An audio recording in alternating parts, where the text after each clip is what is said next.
Ang ebanghelyo ngayong Sabado, ika-31 ng Agosto, ay mula kay San Mateo.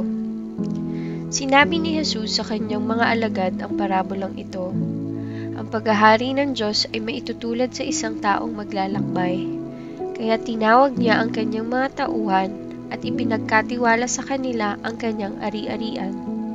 Binigyan niya ng salaping ginto ang bawat isa ayon sa kanilang kakayahan. Binigyan niya ang isa ng 5,000 salaping ginto, ang isa na may 2,000 salaping ginto, at ang isa pa ay 1,000 salaping ginto. Pagkatapos nito, siya'y umalis. Kumilos agad ang tumanggap ng 5,000 salaping ginto at ipinangalakal ito. Kumita siya ng 5,000 salaping ginto. Gayon din naman ang tumanggap ng 2,000 salaping ginto ay kumita pa ng 2,000 salaping ginto. Ngunit ang tumanggap ng 1,000 salaping ginto ay humukay sa lupa at itinago ang salaping ginto sa kanyang Panginoon. Pagkaraan ng mahabang panahon, bumalik ang Panginoon ng mga tauhang iyon at sila'y pinag-ulat. Lumapit ang tumanggap ng 5,000 salaping ginto at sinabi, "Panginoon, ito po ang 5,000 salaping ginto na iniwan ninyo sa akin. Heto naman po ang 5,000 salaping ginto na tinubo nito." Sinabi sa kanya ng Panginoon, "Magaling, tapat at mabuting lingkod. Halika, samahan mo ko sa aking kagalakan. Naging tapat ka sa kaunting halaga, kaya gagawin kitang tagapamahala ng malaking halaga." Lumapit din ang tumanggap ng 2,000 salaping ginto at ang sabi, "Panginoon, ito po ang iniwan ninyo sa aking 2,000 salaping ginto.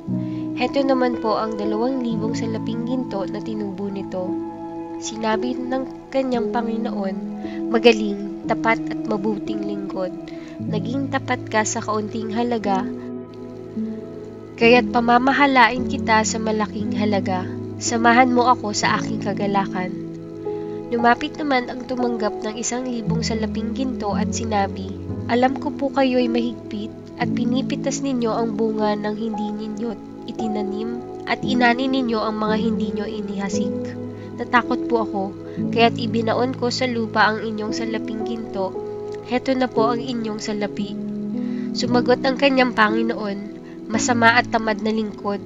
Alam mo palang pinipitas ko ang bunga ng hindi ko itinanim at inaani ko ang hindi ko inihasik. Bakit hindi mo na lamang iniligay sa bangko ang aking salapi? Kahit paano'y may tinubo sana ito. Kunin ninyo sa kanya ang 1,000 salaping ginto at ibigay sa may 10,000 salaping ginto, sapagkat ang mayroon ay bibigyan pa at magkakaroon ng sagana. Ngunit ang wala, pati ang kakaunting nasa kanya ay kukunin pa. Itapon ninyo sa kadiliman sa labas ang walang silbing taong yan. Dooy mananangis siya at magngangalit ang kanyang mga ngipin." Ang mabuting balita ng Panginoon. Ang ating faithful reflection ngayon ay isinulat ni Brother Bernie Marco mula FGS.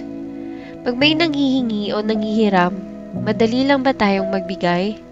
O dahil sa pinaghirapan natin kung anong meron tayo, ay tinatanggihan natin ito, lalo na't may pinaglalaanan na tayo? Sa ebanghelyong ito, ipinapaalala sa atin na ang lahat ng bagay dito sa mundo at ang lahat na meron tayo ay galing sa Diyos. Siya ang nagmamay-ari. Pinagkatiwala lang sa atin, o sa Ingles, tayo ay mga stewards lamang. Kung mauunawaan natin ito, magiging mas madali sa atin na magbigay sa mga taong nangangailangan. Ang talinghagang ito ay nagsisilbing paalala ng kahalagahan ng paggamit ng ating mga kaloob at talento na ibinigay ng Diyos, ang ating 3 T's, time, talent at treasures para sa kanyang kaluwalhatian. Ngunit paano ba natin pinangangasiwaan ang mga pagpapala at kakayahan na ipinagkatiwala sa atin ng Diyos? Ginagamit ba natin ito para isulong ang kanyang kaharian at paglingkuran ang iba? O itinatago ba natin dahil sa takot o para sa ating pansariling kasiyahan lang? Paano tayo magiging isang mabuting katiwala? Una, unawain na ang lahat ay galing at pag-aari ng Diyos. Pangalawa, manalangin para sa patnubay. Pangatlo, maging mapagbigay. Pang-apat, mamuhay ng may integridad. At panghuli, mamuhunan sa gawaing kaharian. Bawat isa sa atin ay may kanya-kanyang kaloob. Ano man ang kaloob sa atin ng Diyos, ginagamit ba natin ito ng tama para sa kanyang mga gawain? Manalangin tayo. Panginoon, tulungan mo po kaming maging tapat at mabuting katiwala. Amen. Sa ngalan ng Ama, ng Anak, at ng Espiritu Santo. Amen.